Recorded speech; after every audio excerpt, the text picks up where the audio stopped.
Software data या programme का एक सेट होता है जिसे कंप्यूटर को ऑपरेट करने और स्पेशल वर्क को पूरा करने के लिए उपयोग किया जाता है।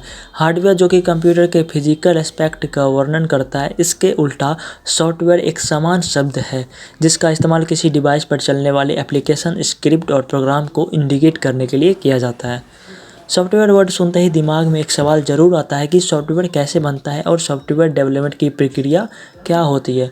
इसलिए आज के इस वीडियो में सॉफ्टवेयर कैसे बनता है और उसे बनाते समय किन किन बातों का ध्यान रखना चाहिए, इन सब की बात करेंगे। अगर आपको सॉफ्टवेयर सही से बिना किसी गलती के बनाना है तो बने रहिए हमारे चैनल टेक्निकल भरोसा के साथ। तो चलिए वीडियो को शुरू करते हैं। दोस्तों, सॉफ्टवेयर बनाने से पहले आपको ये समझना होगा कि कंप्यूटर क्या है, क्योंकि सभी सॉफ्टवेयर कंप्यूटर पर चलने के लिए बनाए जाते हैं। पहला नंबर, कंप्यूटर क्या है। अगर साधारण भाषा में बताएं तो कंप्यूटर एक इलेक्ट्रॉनिक उपकरण है जो इनपुट लेता है, उसे प्रोसेस करता है और आउटपुट देता है। कंप्यूटर को अच्छे से समझने के लिए एक उदाहरण लेते हैं। मान लीजिए कि MS वर्ड का इस्तेमाल करके एक डॉक्यूमेंट बना रहे हैं। यह MS वर्ड सॉफ्टवेयर है और हम कीबोर्ड से इनपुट देते हैं। इस इनपुट को कंप्यूटर प्रोसेस करता है, जिसके बाद स्क्रीन पर आउटपुट दिखाई देता है। अब आपको ये तो पता चल गया कि कंप्यूटर इनपुट कैसे कैसे लेता है, फिर इसे प्रोसेस करता है, हमें आउटपुट देता है। लेकिन इस पूरे काम के लिए जो एक पाइप बना रहा है, उसके लिए हमें MS वर्ड जैसे सॉफ्टवेयर की ज़रूरत होती है। इससे आपको ये समझ में आ गया होगा कि हमें कंप्यूटर पर काम करने के लिए सॉफ्टवेयर की ज़रूरत होती है। नंबर 2, सॉफ्टवेयर क्या होता है। सॉफ्टवेयर एक इंस्ट्रक्टिव है जो कंप्यूटर को स्पेशल वर्क को करने के लिए इंस्ट्रक्शन देता है। इंस्ट्रक्शन के इस सेट को एक प्रोग्राम के रूप में भी जाना जाता है। ये सॉफ्टवेयर जो कंप्यूटर पर चल रहे हैं वह बाइनरी कोड 1 to 0 के रूप में होते हैं, लेकिन बाइनरी के रूप में सॉफ्टवेयर लिखना इम्पॉसिबल है। इसलिए इंजीनियर ने बहुत सारी प्रोग्रामिंग लैंग्वेज जैसे कि C++, जावा, पाइथन को बनाया है। कभी कभी 2 या 2 से अधिक लैंग्वेजेस का इस्तेमाल एक खास तरह का सॉफ्टवेयर बनाने में किया जाता है। नंबर 3, सॉफ्टवेयर कैसे बनता है। किसी भी प्रोग्राम को किसी भी लैंग्वेज का उपयोग करते हुए लिखा जा सकता है जो किसी भी व्यक्ति के समझ में आ जाती है। जिसे प्रोग्रामिंग लैंग्वेज की समझ होती है उसे सोर्स कोड कहा जाता है। कंपाइलिंग प्रोसेस की हेल्प से इसे सोर्स कोड बनाने के बाद एक्जीक्यूटेबल फाइल में बदल दिया जाता है। कोई भी साधारण प्रोग्राम एक डेवलपर द्वारा उचित समय पर लिखा जा सकता है। हालांकि पेशेवर सॉफ्टवेयर में सैकड़ों डेवलपर शामिल हो सकते हैं। एक बड़े सॉफ्टवेयर को सैकड़ों या हजारों फाइल में विभाजित किया जाता है। सॉफ्टवेयर डेवलपर अपने सॉफ्टवेयर पर कड़ी मेहनत करते हैं, लेकिन कोड के साथ हमेशा कुछ समस्या होती है। इन समस्या को हम बग्स कहते हैं। सॉफ्टवेयर एक हिस्सा पब्लिक के लिए जारी करने के बाद सॉफ्टवेयर डेवलपर्स को बग्स को ठीक करना जारी रखना होता है और सॉफ्टवेयर को और भी बेहतर बनाना होता है। यही कारण है कि सॉफ्टवेयर में समय समय पर अपडेट या नए वर्जन आते रहते हैं। सॉफ्टवेयर को 2 अलग अलग तरीक़ों से बनाया जा सकता है। पहला नंबर, प्रोप्राइटरी। किसी व्यक्ति या सॉफ्टवेयर कंपनी के स्वामी द्वारा सॉफ्टवेयर को बेचने के लिए बनाया जाता है। इसे सोर्स कोड पब्लिक के लिए जारी नहीं किए जाते हैं, केवल सॉफ्टवेयर ही जारी किया जाता है। Number 2, open source. ऐसे सॉफ्टवेयर फ्री होते हैं, इसके सोर्स कोड को कोई भी व्यक्ति एक्सेस कर सकता है। ओपन सोर्स सॉफ्टवेयर के मालिक को डोनेशन के माध्यम से पैसे मिलते हैं। नंबर 4, सॉफ्टवेयर 2 प्रकार के होते हैं।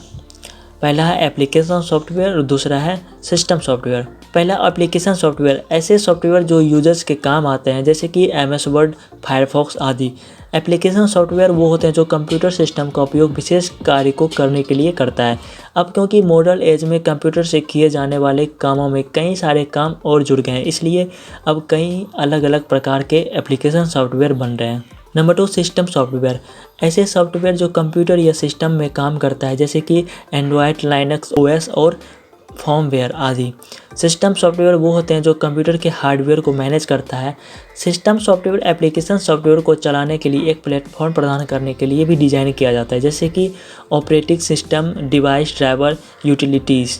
नंबर 5, आप एक सॉफ्टवेयर कैसे बना सकते हैं। नंबर 1, अपना इंटरेस्ट ढूंढें।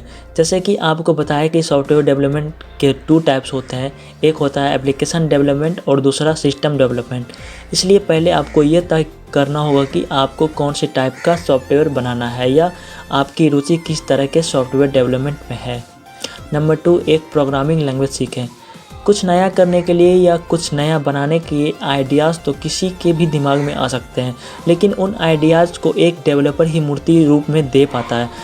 यहाँ तक कि अगर आप सिर्फ सॉफ्टवेयर की डिज़ाइन पर ही काम करना चाहते हैं तो भी आपको कोडिंग सीखनी पड़ेगी और बेसिक प्रोटोटाइप बनाने में सक्षम होना पड़ेगा।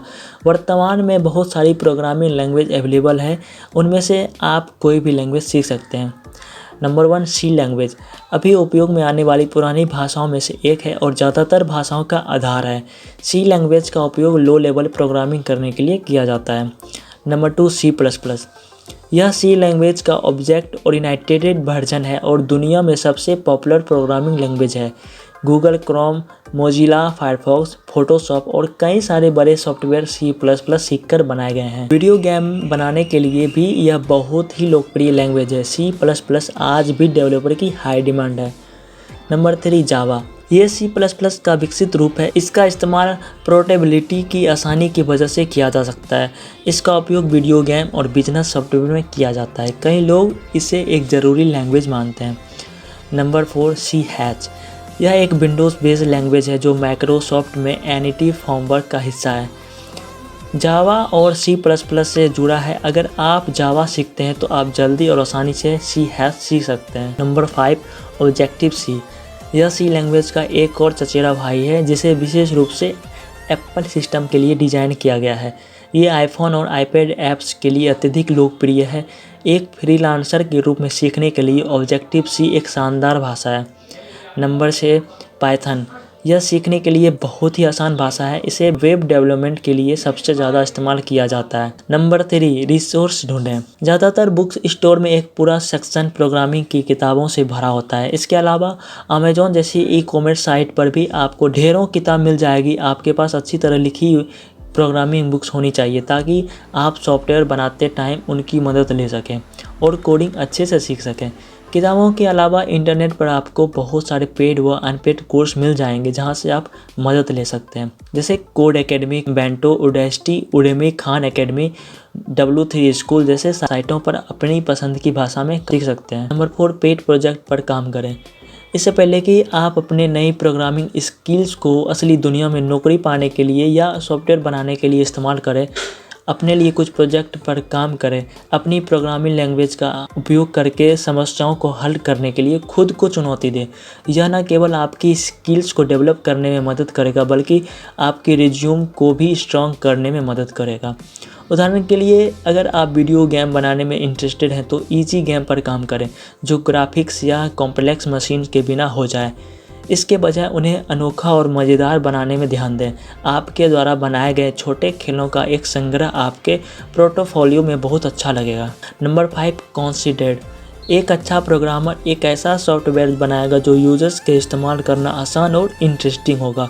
उस सॉफ्टवेयर को देखें जिस पर आप काम कर रहे हैं और देखें कि क्या ऐसे तरीके हैं जो डेवलपमेंट प्रोसेस को आसान बना सके। नंबर 6 एक प्रोटोटाइप बनाएं। ये एक बेसिक प्रोग्राम है जो उन इंस्ट्रक्शन को हाईलाइट करता है जिसे आप अचीव करना चाहते हैं। एक प्रोटोटाइप एक क्विक प्रोग्राम होता है और जब तक आपको ऐसा डिज़ाइन नहीं मिल जाता जो काम करे तब तक इसे वर्ड बाय किया जाना है। उदाहरण के लिए अगर आप एक कैलेंडर प्रोग्राम बना रहे हैं तो आपका प्रोटोटाइप एक बेसिक कैलेंडर होगा जिससे आप इवेंट्स को अपने प्रोग्राम कैलेंडर में जोड़ सकें। इसमें 2 बातों का ध्यान रखना होता है। पहला, सॉफ्टवेयर डेवलपमेंट के दौरान आपको प्रोटोटाइप बार बार बदलनी चाहिए क्योंकि जैसे जैसे आप अपनी प्रॉब्लम्स को सॉल्व करने के लिए नए तरीके ढूंढते हैं वैसे वैसे आपको अपने प्रोटोटाइप में भी बदलाव करने होंगे। नंबर 2 प्रोटोटाइप सुंदर होना चाहिए। ये ज़रूरी नहीं है, असल में आप और डिज़ाइन उन अंतिम चीज़ों में से एक होनी चाहिए जिन पर आप काम कर रहे हैं क्योंकि यूजर प्रोटोटाइप के डिज़ाइन को नहीं देखता है, उसके सामने तो फाइनल सॉफ्टवेयर पहुंचता है। नंबर 7 बार बार टेस्ट करें। कोडेज में एरर और ज़्यादा इस्तेमाल से कई सारे प्रॉब्लम्स हो सकती है। इन एरर्स को टेस्ट करके ही पहचाना जा सकता है और ठीक किया जा सकता है। अपने फ्रेंड्स और अपने फैमिली मेम्बर्स को अपना सॉफ्टवेयर दें और टेस्ट करने को कहें, फिर वो एक यूज़र की तरह उसकी कमी को बताएंगे जिसे आप ठीक कर सकते हैं। अपने सॉफ्टवेयर को टेस्ट करने के रॉन्ग वेरिएबल का इस्तेमाल करें। उदाहरण के लिए अगर आपके पास कोई ऐसा फॉर्म है जो यूज़र की एज पूछता हो तो इसमें नंबर्स की जगह वर्ड्स डालें, फिर देखें क्या होता है। या फिर आपके प्रोटोकॉल में ग्राफिकल इंटरफेस है तो सब कुछ एक क्लिक करें। जब आप पिछली स्क्रीन पर वापस आ जाते हैं या गलत क्रम में बटन क्लिक करते हैं तो क्या होता है देखें और गलती मिलाने पर सुधार करें। नंबर 6, सॉफ्टवेयर बनाते समय किन किन बातों का ध्यान रखना चाहिए। नंबर 1, क्वालिटी और रिलायबिलिटी। जब भी आप नया सॉफ्टवेयर बनाएं तो सॉफ्टवेयर की क्वालिटी पर विशेष ध्यान दें, खासकर कॉमर्शियल और सिस्टम सॉफ्टवेयर के लिए। आदि सॉफ्टवेयर को दोषपूर्ण है तो यह किसी व्यक्ति के किए गए कार्य को डिलीट कर सकता है, कंप्यूटर को क्रैश कर सकता है और बहुत सारी छेड़छाड़ कर सकता है। पोर्ट और एरर को बग्स कहा जाता है, जो अक्सर अल्फ़ा और बीटा टेस्टिंग के दौरान खोजे जाते हैं। सॉफ्टवेयर से टेस्टिंग के जरिए कई बग्स खोजे और मिटाए जाते हैं। हालांकि सॉफ्टवेयर टेस्टिंग शायद ही सारे बग्स को कभी ख़त्म करता है। दुनिया में कुछ लोग कहते हैं कि हर प्रोग्राम में कम से कम एक बग्स होता है। सॉफ्टवेयर की testing unit testing, regression testing और कई दूसरे सारे मेथड से की जा सकती है, जिसे मैन्युअली किया जाता है क्योंकि टेस्टिंग किए जाने वाले कोड्स की संख्या काफ़ी बड़ी हो सकती है। उदाहरण के लिए नासा के पास कई ऑपरेटिंग सिस्टम और कम्युनिकेशंस फंक्शन के लिए बड़े स्ट्रॉन्ग सॉफ्टवेयर टेस्टिंग मशीन्स है। दूसरा, लाइसेंस। सॉफ्टवेयर का लाइसेंस यूज़र को सॉफ्टवेयर उपयोग करने का अधिकार देता है और फ्री सॉफ्टवेयर लाइसेंस के मामले में दूसरे अधिकारों जैसे कि कॉपीज बनाने का अधिकार भी देता है। प्रोप्राइटरी सॉफ्टवेयर को 2 भागों में बांटा जा सकता है। पहला है फ्रीवेयर। इससे फ्री ट्रायल या फ्रीमियम कैटेगरी को शामिल किया जाता है।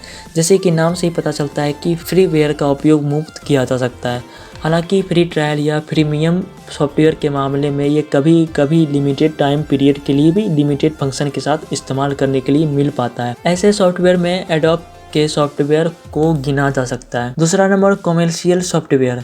दूसरी तरह के वो सॉफ्टवेयर होते हैं जो कुछ फीस देने पर इस्तेमाल करने के लिए मिल जाते हैं। आप प्ले स्टोर पर भी देखते होंगे कि कुछ एप्लीकेशन फ्री होते हैं और कुछ रुपये देने पर मिलती है। ऐसे ही सॉफ्टवेयर के साथ भी होता है। ऐसे सॉफ्टवेयर को कॉमर्शियल सॉफ्टवेयर कहा जाता है, जिसे सिर्फ लाइसेंस की खरीद पर कानूनी रूप से इस्तेमाल किया जा सकता है। दूसरी ओर ओपन सोर्स सॉफ्टवेयर मुफ्त सॉफ्टवेयर लाइसेंस के साथ आता है। तो दोस्तों, ये हमारी वीडियो कैसी लगी? अगर अच्छी लगी तो कमेंट बॉक्स में ज़रूर बताइए और चैनल को सब्सक्राइब कर दीजिए। मिलते हैं अगले वीडियो में, तब तक के लिए नमस्कार, जय हिंद।